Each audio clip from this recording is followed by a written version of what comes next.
Good day. Welcome to Westchester Talk Radio, westchestertalkradio.com. I'm John Marino, and we are produced by Sharc Creative, made possible by Robeson Oil, the house that service built, by Hightower Westchester, managing your wealth to a fiduciary standard, by White Plains Hospital, and by Michael Labriola, landscape design and construction of Armonk. Here we are on the Sports Report, joined by Bob Cimmino. Bob Cimmino, the head boys varsity basketball coach at Mount Vernon High School. He has been selected for induction into the Westchester Sports Hall-of-Fame November 15th. That's a Wednesday at Glen Island Harbor Club in New Rochelle. Class of 2023 also includes women's basketball pioneer and longtime official Margaret Muggsy Frena of Yonkers. Also, legendary Yorktown lacrosse coach Jim Turnbull.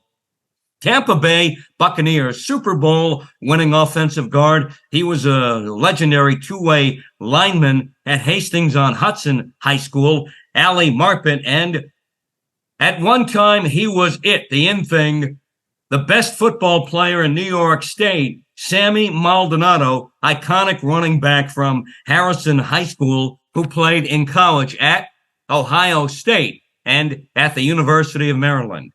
Bobby Cimmino, first of all, congratulations to you. And I do have to ask you, after all these years, how does it feel to finally get elected to the Westchester Sports Hall of Fame? John, it's a very nice thing. A lot of very important, famous people have been inducted into that prestigious hall. So I feel very nice about it. I remember telling you a number of years back, Bob, somehow the Westchester Hall of Fame is not complete without you in it. It took some time. You finally got in. You've always been very kind of nonchalant about it, I think, kind of laid back about it. If it happens, it happens. If it doesn't, it doesn't. It happened for you. And you as the head varsity basketball coach at Mount Vernon High School, which is number one all time, with 12 boys state championships. How many teams have you coached to a state crown? Been fortunate with 8, John, 8. 8 out of 12 overall. What year did you take over as the head coach? Was it 02? Because you had Marshall ahead of you there, right? Marshall, then Joe Galgano was the coach. Mm-hmm. I took over from Joe Galgano. Mm-hmm. Marshall used to show up in some really nice suits, right? If I remember right. Always like the best dressed coach on the court at that time. Yep, 30 years ago and more. And then Joe Galgano took the program for a bit. Then you came in and you really established the standard that there was a great standard for Mount Vernon already, having produced so many NBA players, Earl Tatum, the Williams brothers, the McRae brothers. When I took over as the Westchester Sports Hall of Fame Master of Ceremonies, which we passed along to Kevin Devaney from Local Live TV about a year ago, one of the first people I inducted was Gus Williams out of Mount Vernon. I heard a story from one of the Mount Vernon people then and there's always talk about how Denzel Washington was a basketball player, a football player, but a not good enough basketball player because of the legacy at Mount Vernon. I had somebody come up to me that night from Mount Vernon and claim he was the person who turned Denzel into the arts, into acting, into theater, into everything like that, because he saw Denzel on the basketball court make a mistake I'm not going to mention here, and told Denzel after the game, I don't think basketball, you're a pretty good player, but I don't think this is for you. Maybe you should get into doing something else. Why has Mount Vernon produced so many great players through the decades? It's the water, John. And the avocados like Tom Brady, which I asked Ali Marpet, who's going into the Hall of Fame with you, about Brady and the avocados. I said, do you think it's the avocados? And Ali said, maybe, but I think it's more attention to detail. Basketball is religion in Mount Vernon. It's what we do. It's what we talk about. And the tradition is unsurpassed. And the fellas who come up now and trying out for the teams, they all hear the stories about all the greats and what it took and what it might take to walk in their shoes someday. So it's just passed down, and it's a beautiful thing to see and to hear. Now I'm wearing my White Plains orange. You and I went head to head for many years, me as the public address announcer at White Plains in the first decade of this century, what they call the aughts. And you always came in with the best team around in Mount Vernon. What a rivalry that was. What a rivalry it still is. You might remember we had to lock down the gym at least 45 minutes before every game at White Plains. Even the White Plains people told me, I don't care who you are and what you do. If you're not here at least 45 minutes before game time, you can call the game from out in the parking lot. So I always made sure I get there maybe 75 to 90 minutes ahead of time just to be sure. So we had that great rivalry back then, which exists until today. I'll tell you this. Even though I've been connected at White Plains in a number of different ways, been on the Loucks Track and Field Committee since '89 and more, on my front door, when you walk into my house, there is a picture that's been up there for 40 years. It's a picture of Ray Williams, Gus's brother, another Mount Vernon legend who I idolized growing up as a Knicks fan. And I've always said through the years, two people from Mount Vernon who are not in the hall need to get in. One is Ray Williams. Hopefully he'll get in one day. The other is Bobby Cimmino. Where did Bob Cimmino's journey begin? Well, in the Mount Vernon playgrounds, really. A friend of mine came up to me one day and he said, let's go across the street from Lincoln Playground. I want to coach this 8th grade team at St. Ursula's Church. And I said, what do you want to do that for? Why do we want to coach kids? And he said, nah, come along. His name's George Ciancio. And I went with him. And a few months later, George moved. So I was stuck, might be the right word at the time, with the 8th grade team there. And I became the farm system to the great Tony Ferrantino.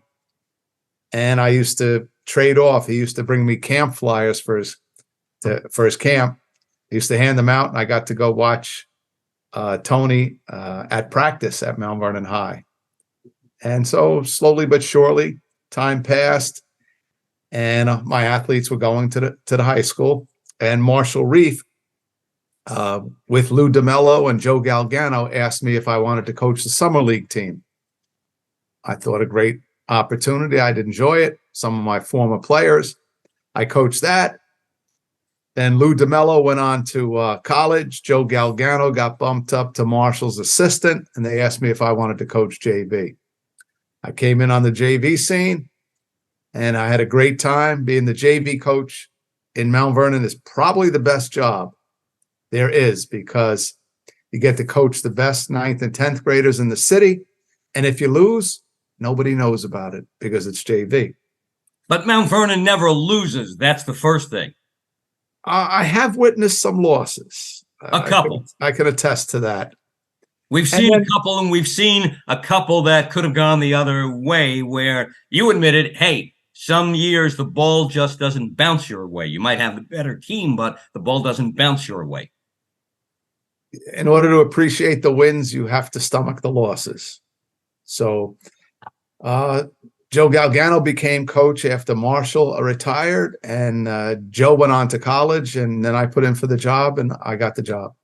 Now, this coaching pipeline at Mount Vernon has produced a number of Hall of Famers. Tony, Lou DeMello, who the last year I emceed was 2 years ago, 2021. He was on the roster, on the list of inductees into the Hall of Fame that night. Finally got to meet Lou that night for the first time ever, too. Quite a guy he is. And your legacy lasted for so many years. It goes on. You've been the athletic director at Mount Vernon High School, too, for many, many years. Your role, when did you take over as AD? 2010. Now, your role as athletic director, has that helped you from a coaching standpoint to obviously better understand what your teams need, as opposed to you as a coach going to another AD and saying, hey, I need this, I need that, and the AD says, well, I got a budget, everybody needs something? No, I always knew what I needed to do as a coach. That wasn't an issue. Being the AD, you have to be fair to all the teams. So I try to do that. And at the same time, I want to make sure that I give my all to my team, to my players. Nothing is more important to me than my players. What's the most important characteristic of a Bob Cimmino player? Of one of my players? Most important characteristic overall in any player? Oh, that they work hard and they become good citizens. If all we're doing is bouncing a ball, then I'm not doing my job. We want to see, and we've been blessed to see many future stars, both on the court and definitely in their future lives. It's an awesome thing to see. Bob Cimmino is the head boys varsity basketball coach over at Mount Vernon High School. He'll be inducted into the Westchester Sports Hall-of-Fame November 15th. Here we are on the Sports Report, Westchester Talk Radio. I'm John Marino. Bob Cimmino, I'm going to talking about some of the legendary players. I'm going to run some names by you from the era when I was over at White Plains doing the public address, guys who came through and went on to have great careers and do other things. Jonathan Mitchell. Yeah, fantastic player, New York State Player of the Year in 2006, two-time state and federation champion, national champion at Florida, national champion, and college coach, and now he's coaching in the G League. So he's a pro coach now, and he's raised a beautiful family. He comes back from time to time. I was fortunate enough to attend his wedding in Key West at the Hemingway House. It was an amazing wedding, and he's just so successful and such a great man. He wrapped up his college career at Rutgers, correct? Yes, he did. Michael Coburn, what a player he was. Oh yeah, tremendous player. Tough as nails. He has 3 state championships, and he just so successful in life. He went on to Rutgers, did his thing there, and had a big career at Rutgers. Yes, he did. Yes, he did. He had a real nice career, and now he's a big-time hospital administrator, and he just is one of the poster men, if you will, for the success of Mount Vernon basketball. I thought he was the toughest guy on the court. The way he drove the ball through the hoop, through the lanes, basically, and the hits he would take, and he wouldn't lose possession of the ball. He had great, even though he was a smaller guy, he had great, I guess, core body strength that kept him up in the air. He'd get hit. He'd be dribbling through the lane, and hands would be coming out. He'd get smacked around, you would see, and it just, nothing fazed him on the court. To me, I thought that's what any kind of player at any level needs to be. Tough as nails and a tremendous leader. Definitely was a coach, or if not the coach, on the court. No question about that. All right, Bob, got another name for you, a guy that I thought was the glue guy back then to the Jonathan Mitchells, Michael Coburns, and the others, Danilo Hutchinson. Yes. Very tough human being. He's one of my coaches now. He's actually our strength and conditioning coach, and he's here all the time. He's a staple in Mount Vernon. Works for the city hall. His story is unsurpassed. It was lore. It's Mount Vernon lore, kind of like the Willis Reed story. We made it to the state championship. He's playing our 5. He's an undersized center. And we're playing Niagara Falls, and they've got a really good team. Second quarter action, Dilly goes up for a block, and he lands, I believe, on someone's foot, his knee. He just grabs his knee as he's on the floor in a lot of pain, gets taken off the court. Halftime comes. We go into the locker room. They've got the trainer's table right in front of the locker room, and you can see he's in pain, being worked on by 2 of our trainers. And I went down and I said, "What's the story?" And Dilly said, "I want to play. I want to play." And I looked at our trainers and they said, "Well, whatever he has, it's not going to get worse. He's in pain. It's not going to get worse." So I said, "Dilly, are you sure?" Yeah. So he came in the game. He was hobbling a little bit, made important rebounds. He dove on the floor. Superhuman performance, superhuman. He ended up tearing either his MCL or ACL, and he got operated on after the season, but he got a parade. His endurance, his toughness got Mount Vernon a parade, rings, jackets, and a championship. I remember when that happened. Was it 08? Dilly was an 06 graduate. 06. Okay. 2006. Uh-huh.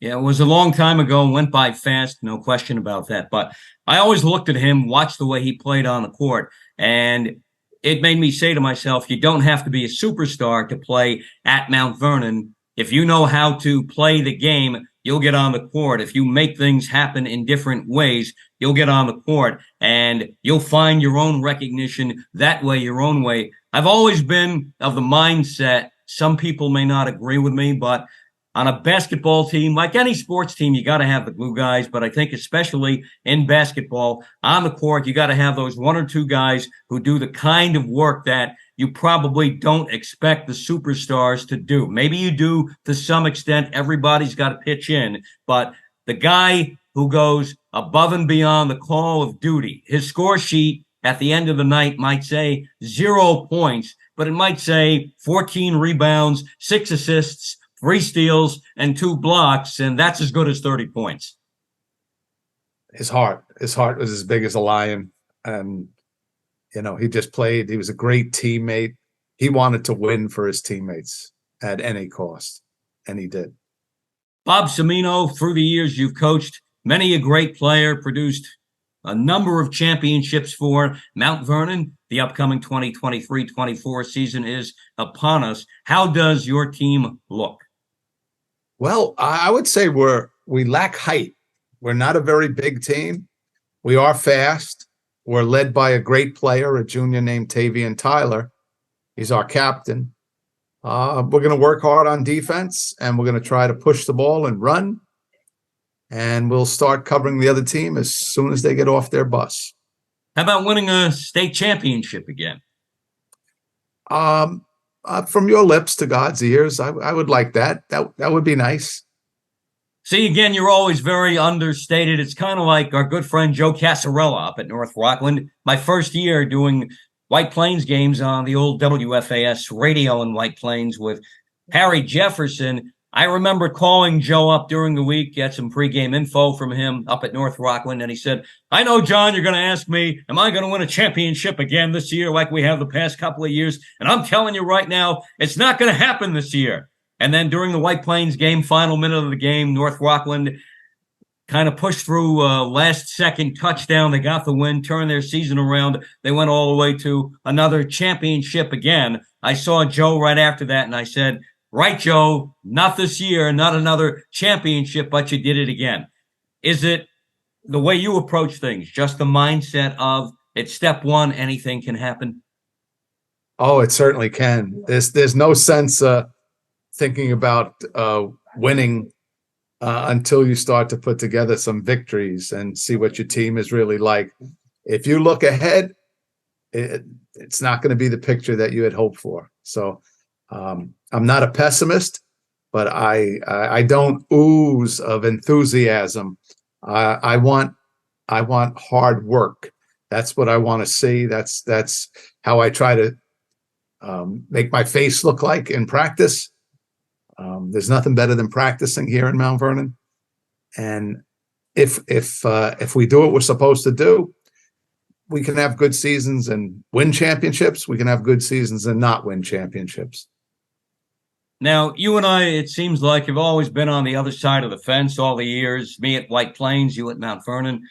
I moved on to become the public address announcer at the school that has the second most amount of state championships behind Mount Vernon, Bridgehampton, all the way out on the east end of Long Island. The Killer Bees, I see your board up behind you on the wall. It's got that yellow strip, the exact Killer Bees uniform color back there. At Bridgehampton, they have the star players. They've had them through the years, too, like at Mount Vernon. But with the coaches there, it's always been defense first. If you don't defend, you don't get to play. and we don't care who you are or what your name tag might say or what your stat sheet might say or who might be recruiting you right now.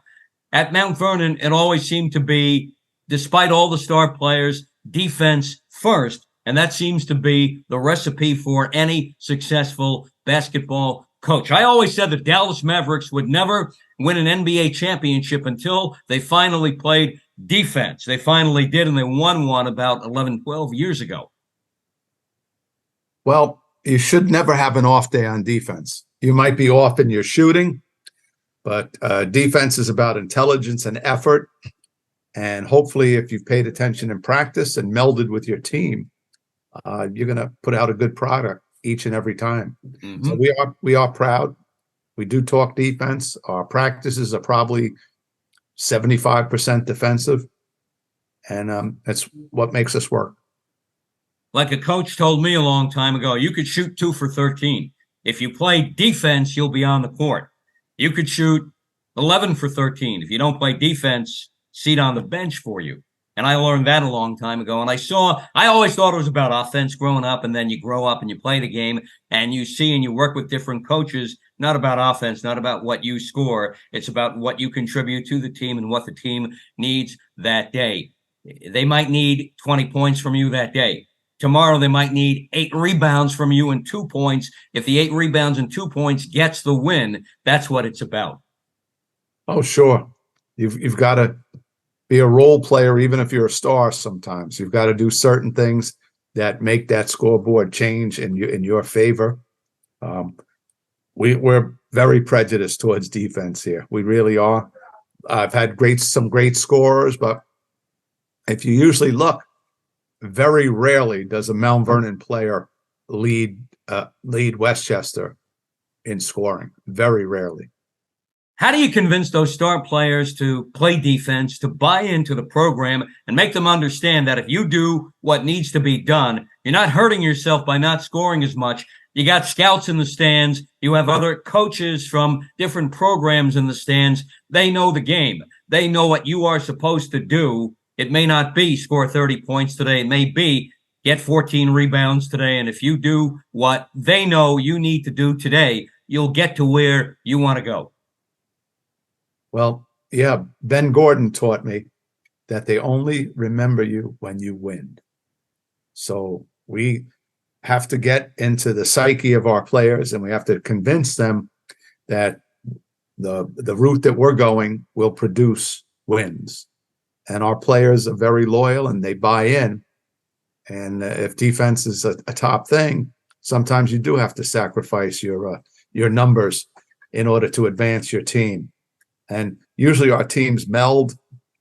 And in February, the thought does occur that, if you stub your toe now, we're putting the uniforms away.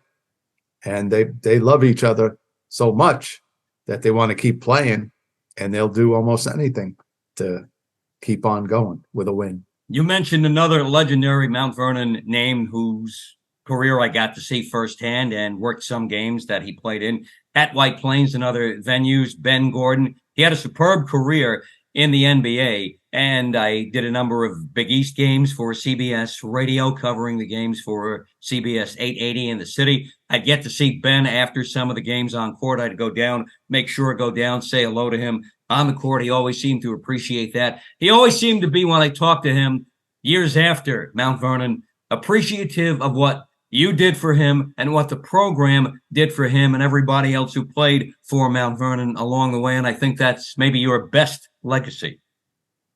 Well, he was a gift to coach. He was very special at a young age, and he just honed his skills and he outworked everyone. So if you wanted to play on Mount Vernon, you had someone to look up to. Even had older players looking up to him at an early age.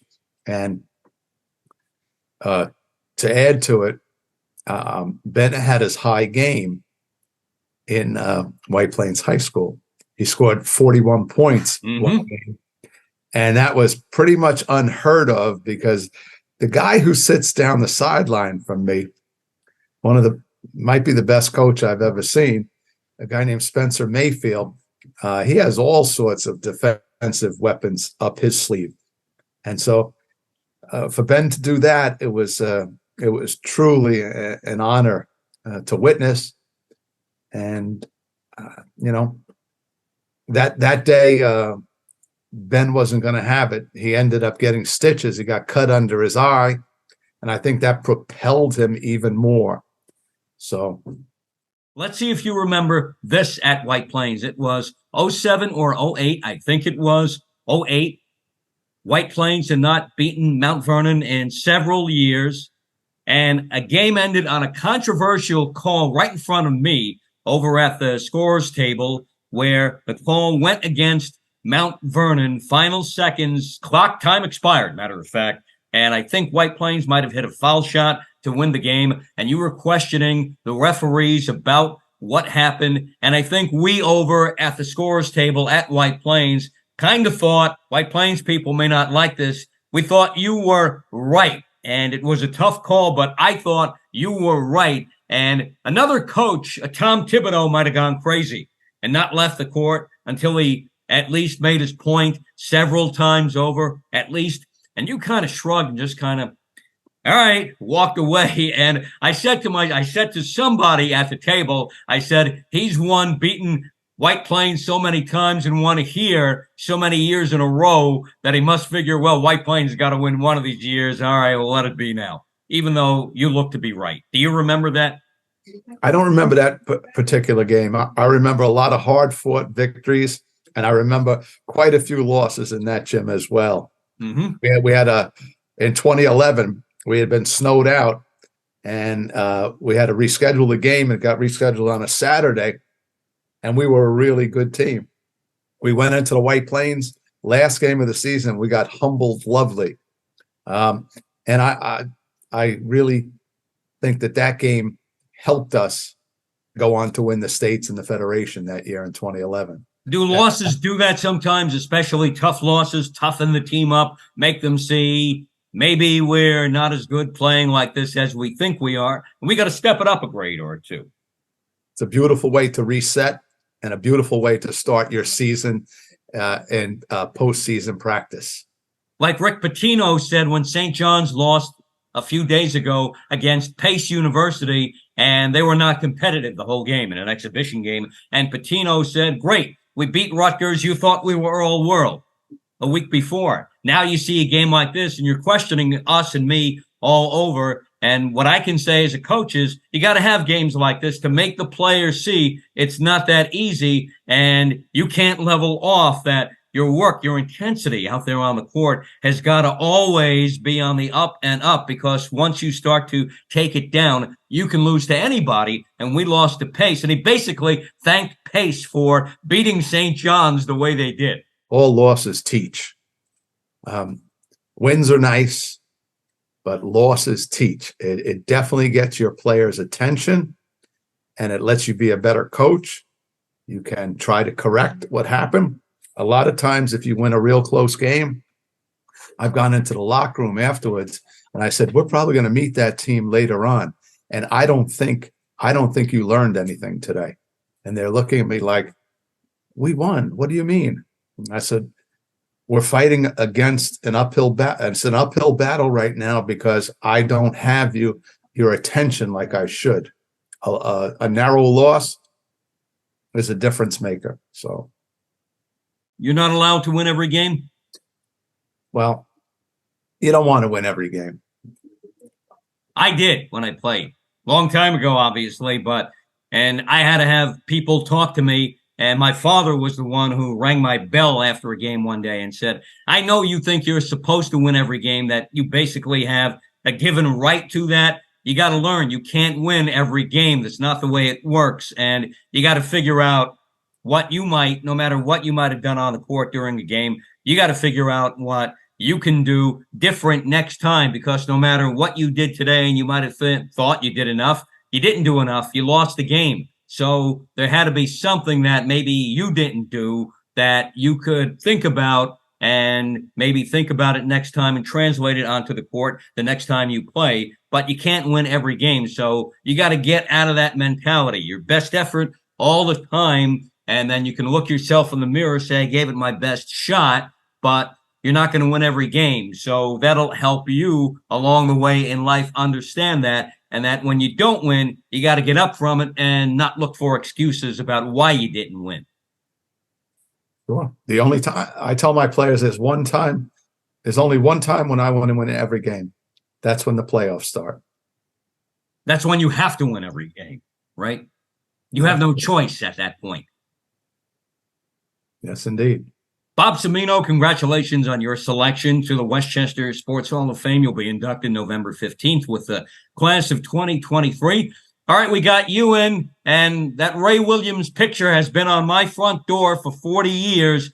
I got to say now, we got to get Ray Williams in somehow next. That would be awesome. I'm shocked that he's not in there already.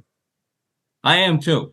He passed away a number of years ago, close to a decade ago. He had a lot of hard times after his NBA career. Bob Cimmino, congratulations. All the best to you.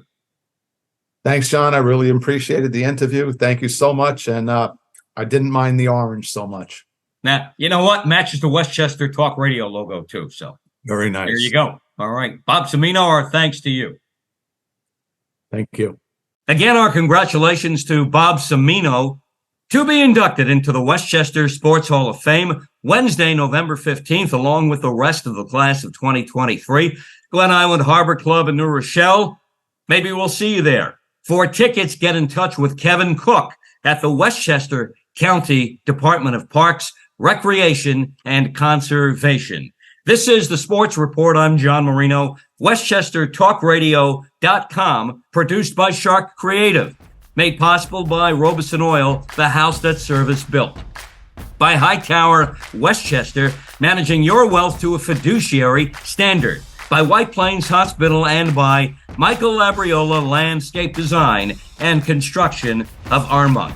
Catch all of our Westchester, Rockland, Putnam, Dutchess, Orange, and Fairfield County Talk Radio on our YouTube channel, Sharc Creative YouTube. Yes, indeed.